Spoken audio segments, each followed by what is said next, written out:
This is Jay Smith here.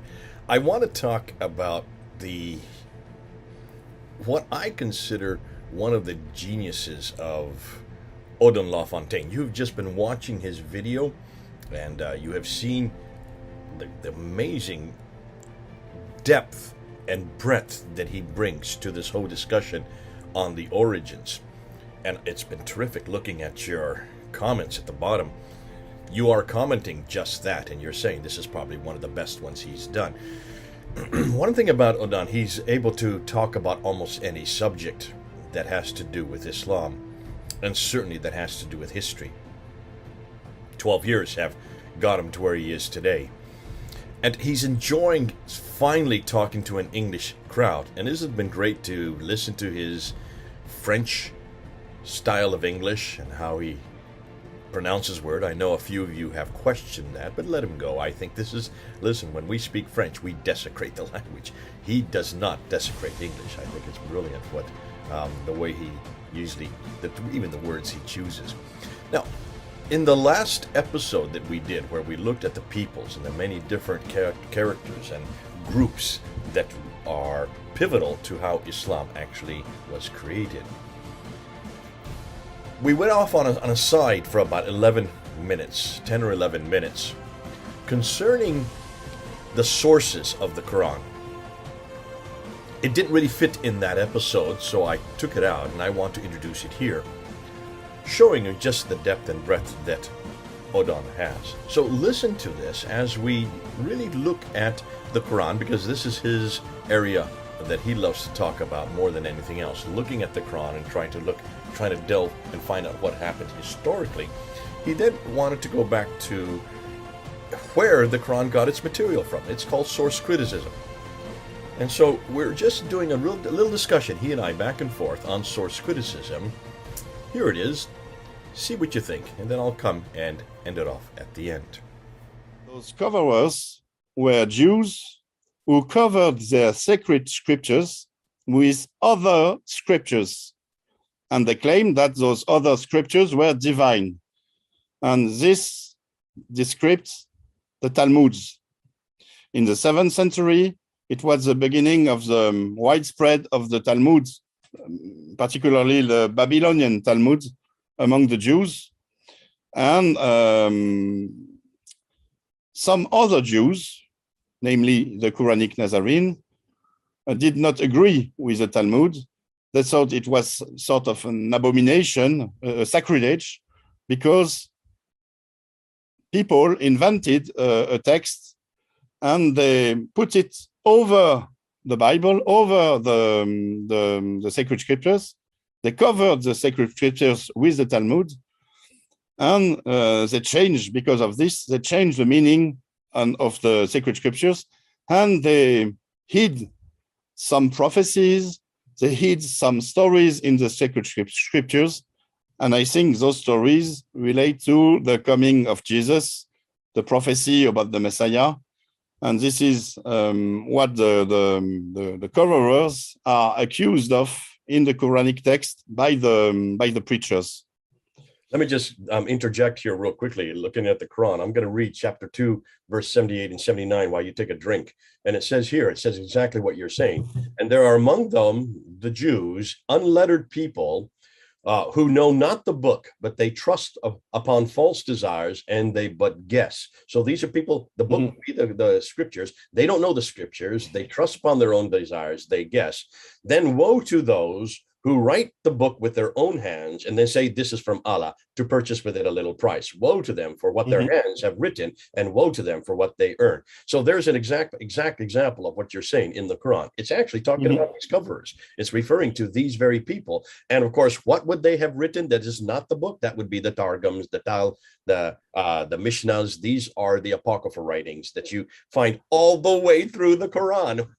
Almost all the stories. Exactly. The stories about the certainly the different biblical prophets. The story of Abraham in Surah 21, that comes from one of these coverers. That comes from the Mishnah of Rabbah, the one in chapter 5, verse 31, the story of Cain and Abel. Now, there's a good example of the Targum of Jonathan ben Uzziah. The very next verse, verse 32, comes from the Mishnah Sanhedrin, which was written in the 5th century. And the story in chapter 27, Solomon and the Queen of Sheba and the Hoopoe bird, you know that story? Brilliant story, exciting story. But that story in chapter 27, verse 17 to 44, comes from the second Targum of Esther. These are all the coverers who have written with their own hands. They but guess, they don't know the book, and then they're calling it the book. And that's what these coverers are doing. What's fascinating is that the Quran makes the same mistakes by taking those stories and incorporating into their own text. What we find in the Talmuds, I think there are two types of Talmudic writings. We find ancient Jewish tradition, which might have already been there at the time of Jesus, for example. And we also find post-Christian inventions. Yeah. And I think this ancient Jewish tradition, it's like with a tree.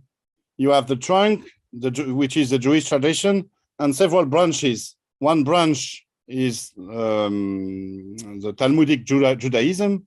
Another branch would be the Nazarene Judaism. And so this is why we can find in the Quran stories that really, really resemble the Talmud. For example, the very well-known quote of the Quran, when you kill one man, it's like you have killed the whole of the humanity. We also find it in the Talmud. Yeah. I think no one, they did not copy each other for this one, for example.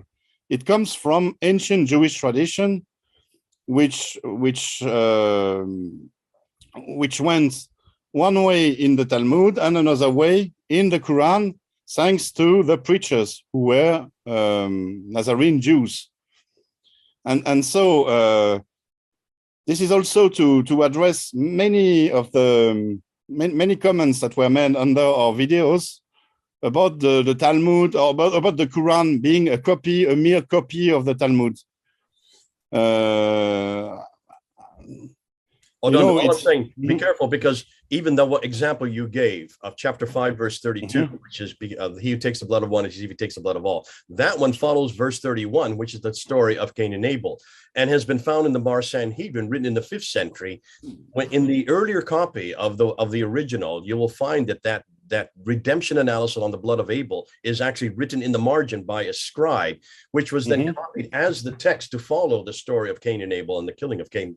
Of Abel by Cain, and that the redemption analysis was nothing more than a scribal thinking through of the ramifications of the blood of Abel. Now that was in the 5th century, so that comes long after the Bible. That's 5th century AD, not BC. So that comes just before the Quran is put together, and that's known as the Bar Sanhedrin, written in the 5th century. So these you can play them through. We know who wrote it, we know when it was written, we know why it was written, and we even know where it was written. And it's fascinating that it's these stories that incorporate themselves into the Quran. But when you look at chapter 2, verse 79 that I quoted earlier, that one is fascinating, because that one is shutting down this idea that, and it's actually warning the readers of the Quran, be careful of these very stories that are in the Quran. So when and where that was put in there, it's fascinating, because it's a contradiction in terms of the very thing that the Quran incorporates.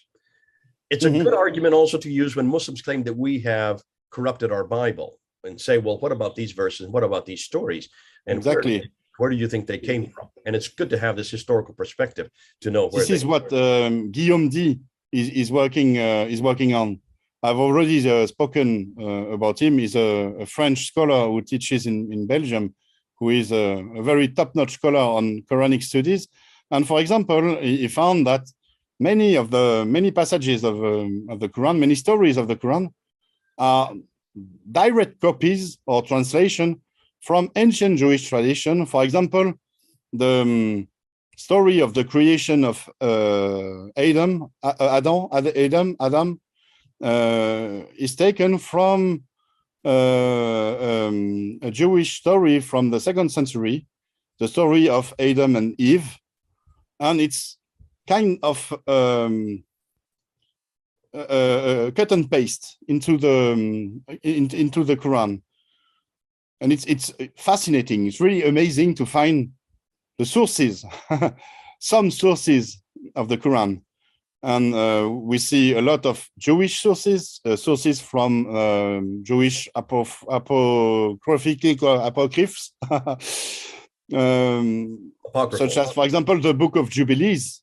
Mm-hmm. We find many interesting stuff in the Quran and also in the standard Islamic narrative that were taken from the Jewish tradition that was also expressed in the Book of Jubilees. For example, the Tawaf, the fact that Abraham turned in a circle 7 times around the altar in Jerusalem. This is taken from the Book of Jubilees. You do not find this in the Bible. It's in the Book of Jubilees. And you find this also in the Islamic tradition. This is why the Muslims, when they perform the Hajj in Mecca, turn 7 times around the Kaaba. They imitate, they don't know it, but they imitate the Jewish tradition of Abraham, as it is written in the Book of Jubilees. Yeah. Fascinating. I mean, this is terrific stuff, and maybe we should do a whole series. We did this with Paul. I don't know if you know Paul from London. He did through and found, he didn't know about the Book of Jubilees, but he did find the circumambulation 7 times going counterclockwise. And he noticed that this is something that the Jews did. And of course, if that is the case, then almost all of their traditions have been borrowed from pre-Islamic times, looking way back to Jerusalem itself. One of the things that one person that probably stands out, in 1910, there was a book written on the sources of the Quran by St. Clair Tisdale. For those of you who want an English edition on this material, you can go to that book. It's out of print. You can get it on PDF. Just Google it. The sources of the Quran by St. Clair Tisdale, Tisdall. And just look at all the stories that Odon is talking about. Do you have it there? But nowadays, we keep on finding new material, sources over sources and more sources. In France, there has been a publication of this. It's a very big book, 3 volumes, the Coran des historiens, the historians' Quran, in which was directed by Guillaume D and another French scholar. And here we have lots of sources in the Jewish tradition, but also in the Syriac tradition, in the Christian Syriac tradition. Many apocalyptical stories that we find in the Quran are in fact copies of homilies from Syriac priests, such as James of Sarug, or apocalyptical stories from the Syriac tradition. It's amazing. We almost have a sort of scheme. You see, the Quran is a sort of patchwork. Pieces have been sewn together, and we can find now the origin of those pieces. It might be good, Odon, if you and I just go through some of those sources. We don't have those in English that you have there, and it might be good for the English audience to hear these and realize the wealth of research that you've done there in France. You and Guillaume Dye, especially his works. If you could maybe introduce us to his works, because we would not know him here in United States and Europe, or in the rest of the English-speaking world. And we shall do that. We shall do this. Guillaume D. Or you can pronounce Dye if you want, but French it's the way it's supposed to be. D-Y-E. He has also published many articles in English. He's a top-notch scholar, an international scholar. Okay. So it's very easy to find his work also in English. Just have a look at this academia page, and you will find lots of stuff. Okay, you've heard this discussion, 10, 11 minutes, not very long. And yet it's absolutely damaging to the standard Islamic narrative. You see, the standard Islamic narrative believes wholeheartedly that the Quran is eternal, that the Quran has always existed, and could not come from the pen of any man, and certainly could not have had any antecedents to it prior to the 7th century. Because if that were the case, then that's an admission that the Quran is no longer eternal, no longer guarded by God, and that it can be changed and manipulated and even created by man himself.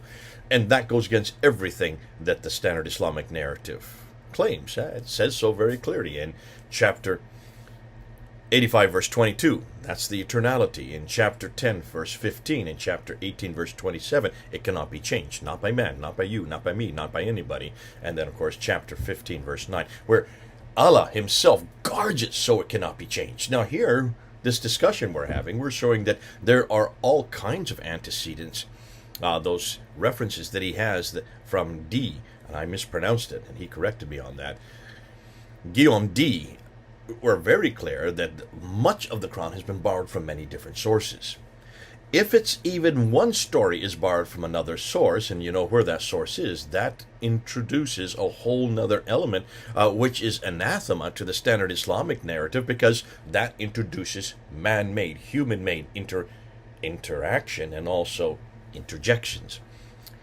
Shuts down any notion that this could be eternal, shuts down any notion that this is unfettered by human hands, and shuts down any notion that it even came from Muhammad in the 7th century. All of these references that we were talking about, the Targum of Jonathan ben Uzziah, 2nd century, the Mishnah of Rabbah, 2nd century, the Bar Sanhedrin, 5th century.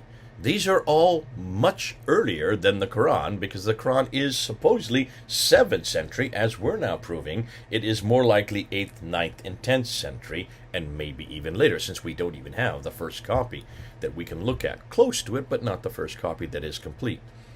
So can you see why this is so damaging, and why, though it was just an aside by Odon and myself, we're really thinking through about using it, I thought it was good to do that, because this is not the only material that has been borrowed, these Jewish apocryphal writings. There has been much more material that has been borrowed, and we'll be getting into that. This book that we've already introduced, the Syro-Aramaic reading of the Quran, these are lectionaries, and I am going to be introducing this with another researcher coming out of Germany. His name is Thomas Alexander. Thomas Alexander will be coming on board in about a week, maybe in 2 weeks. There's so many videos that I've got to go through. But he will be unpacking this book, and this is proving to be one of the most damaging books, because this shows that much of the Quran has been borrowed from Christian lectionary sermons. Odon has been referring to that, has he not? And then the other one that is probably as damaging or more damaging is Gunther Lulling's, and this book, it's bright yellow. I don't like the color, but nonetheless I didn't choose it. A Challenge to Islam for Reformation. We'll be unpacking this, because this is his doctoral thesis.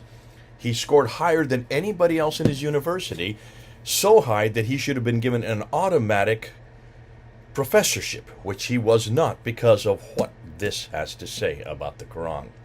Lots of material yet for us to introduce on this channel. Can you see how exciting this is, though? Because all we're doing is looking and unpacking and asking the very questions that the Muslims should have been asking for centuries. Where did this book, the Quran, come from?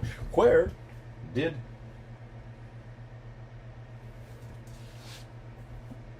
they get this from? Where did these words come from? Where did they all come from? I've got a whole slew of them up here. I just chose the first one, and this is Qalun's, written in 835. So where did Qalun get his material from? Where did Hafs get his material from? Where did any of these get us? Where did they get their material from? Well, we're finding out. A lot of it is borrowed. Yes, pilfered out of existing texts. Arabic, for sure, to be sure. That was Arabic, because it was all written in Arabic in the 7th. And I'm saying now, it is written in the 7th, not the Quran itself, but the material from which it was pilfered, the material from which it was borrowed, were written in the 7th, maybe even written in the 6th and 5th, because certainly the radiocarbon datings of the Sanaa manuscript go all the way back to 393. That's the 4th century. Isn't this exciting? As we unpack and pull back layer after layer after layer of the Quran, we're finding that we're getting back to the source of the Quran. And it is not pretty for Muslims. It's not pretty for Islam. And even for the Western academics who don't want you to know this. More of that later. God bless you. Just thought I'd put this up as a quick little ditty as an appendix to what we were just talking about with Odon. It's been great having Odon, and now we'll be moving over to Thomas soon. But come with us. talk about what we're talking about, and also come up with, not only if you have difficulties, not just objections, but also if you find other areas that we've missed or articles that we should be reading. Talk about it here in the comment. This is Jay. Over now.